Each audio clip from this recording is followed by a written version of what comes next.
Nama saya Hermawati Putri dari kelas 5 shift 3 malam. Di video kali ini saya ingin menjelaskan tentang teori perilaku konsumen. Nah, mari kita langsung ke video penjelasan berikut ini.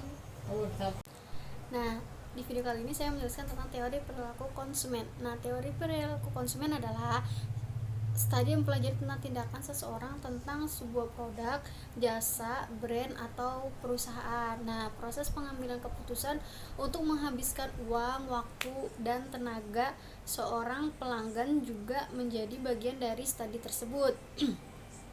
Nah, bagaimana penjelasan selengkapnya mengenai teori ini? Nah, simak ulasannya. Simak video berikut ini. Nah, apa itu perilaku konsumen? Nah, selain strategi pemasaran, aspek lain yang harus diperhatikan sebuah perusahaan adalah konsumen itu sendiri. Nah, dengan mengenalnya konsumen, tingkat keefektifan bisnis industri akan lebih maksimal. Teori ini sendiri tuh seringkali dibahas dalam ranah ilmu komunikasi dan psikologi. Secara sederhananya, teori perilaku konsumen itu adalah studi di mana kamu bisa mengetahui dan mempelajari perilaku seseorang terhadap brand atau perusahaan yang dibuat. Nah, perilaku konsumen itu menurut para ahli penjelasannya mengenai pola tindakan seorang konsumen ini juga memiliki definisi tersendiri dari para ahli. Nah, ini menurut beberapa para ahli dalam bidangnya, contohnya seperti Kotler dan Killer pada tahun 2008. Keduanya sepakat bahwa teori perilaku konsumen adalah sebuah studi yang mempelajari individu, kelompok maupun organisasi dalam memilih, membeli, menggunakan, dan mengevaluasi produk untuk memuaskan kebutuhan dan keinginan mereka. Sejauh mana perilaku seorang konsumen yang dibahas dalam studi ini, teori perilaku mengenai konsumen berkaitan dengan seluruh proses yang dilakukan individu ketika mereka menghadapi tawaran sebuah produk, mulai dari aktivitas mengetahui hingga mengevaluasi produk tersebut. Di samping itu, proses pengambilan keputusan untuk menghabiskan uang, waktu, tenaga, pokoknya tenaga seseorang pelanggan juga menjadi bagian studi ini. Nah, untuk faktor yang mempengaruhi perilaku konsumen itu ada beberapa kategori yang menjadi faktor dalam mempengaruhi perilaku seorang konsumen. Nah, ada 4 secara umum, yaitu sosial, budaya, pribadi, dan psikologis. Nah, untuk penjelasan lebih lengkapnya seperti ini. Sosial sendiri adalah salah satu faktor yang mempengaruhi perilaku konsumen dalam aspek lingkungan sosial.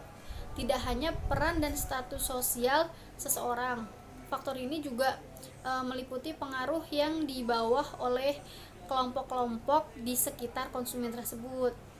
Kedua tuh ada budaya. Nah, budaya itu latar belakangnya itu seseorang juga bisa mempengaruhi perilaku mereka terhadap suatu produk yang ditawarkan. Tidak jarang seorang konsumen menjadikan aspek ini sebagai prioritas mereka dalam memilih sebuah produk.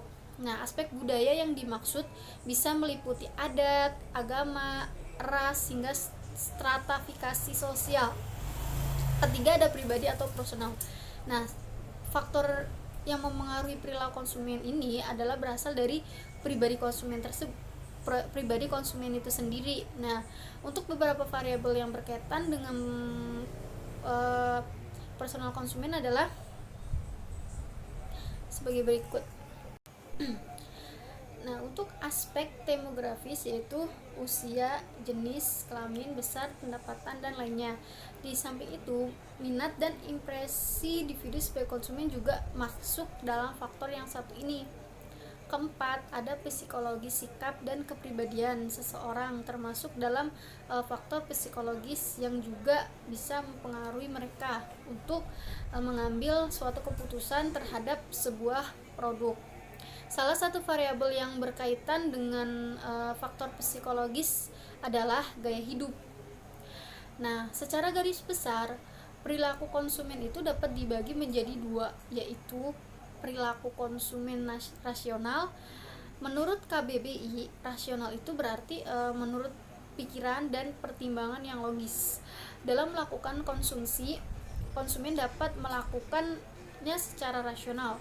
Kegiatan konsumsi yang dilakukan tersebut dapat dikatakan rasional apabila: pertama, produk yang dikonsumsi dapat memberikan rasa puas dan memiliki nilai guna yang optimal. Kedua, produk tersebut betul-betul dibutuhkan oleh konsumen, bukan keinginan semata. Jadi tuh produk itu tuh dibutuhin, bukan cuma keinginan konsumen tersebut. Dan ketiga, konsumen mempertimbangkan kualitas produk yang terjamin. Keempat, ada konsumen juga harus mempertimbangkan kemampuan ekonominya sebelum melakukan transaksi. Jadi itu kalau misalnya nggak mampu, jangan dipaksain beli. Kedua, ada perilaku konsumen irasional. Kamu tentu tahu bahwa irasional adalah lawan kata dari rasional. Nah, menurut KBBI, irasional itu memiliki arti tidak berdasarkan akal atau penalaran yang sehat. Ternyata dalam melakukan kegiatan konsumsi, konsumen juga dapat bertindak irasional atau ya, sebuah kegiatan konsumsi dapat dikatakan irasional apabila: pertama, konsumen membeli produk karena tertarik pada promosi dan iklannya, bukan berdasarkan kebutuhan. Kedua, konsumen tuh hanya menggunakan merek terkenal aja. Ketiga, konsumen tuh membeli produk demi gengsi semata. Jadi tuh dia beli produk tuh cuma karena gengsi, bukan karena kebutuhan. Nah, untuk contoh perilaku konsumen sendiri itu adalah ketika misalnya kalian tuh ingin membeli sayur, ada beberapa hal yang bisa kita jadikan prioritas dalam transaksi tersebut. Nah, teori ini juga memperkenalkan kita kepada beberapa jenis konsumen yang berbeda. Jika mereka memperhatikan mutu atau kualitas produk, maka konsumen tersebut cenderung tidak mempermasalahkan nominal yang dibanderol demi mendapatkan kualitas sayur yang baik dan segar. Sebaliknya, jika seorang konsumen lain sangat memperhatikan harga barang, maka mereka tuh cenderung akan memilih produk serupa dengan harga yang lebih rendah. Kualitas sayur yang segar tidak akan menjadi masalah selama bahan tersebut masih layak untuk diolah. Nah, berikut itu adalah penjelasan mengenai teori perilaku konsumen dari saya. Kurang lebihnya mohon maaf. Wabillahi taufik wal hidayah. Wassalamualaikum warahmatullahi wabarakatuh. Sampai jumpa di video saya berikutnya. Jangan lupa di like, subscribe, and comment.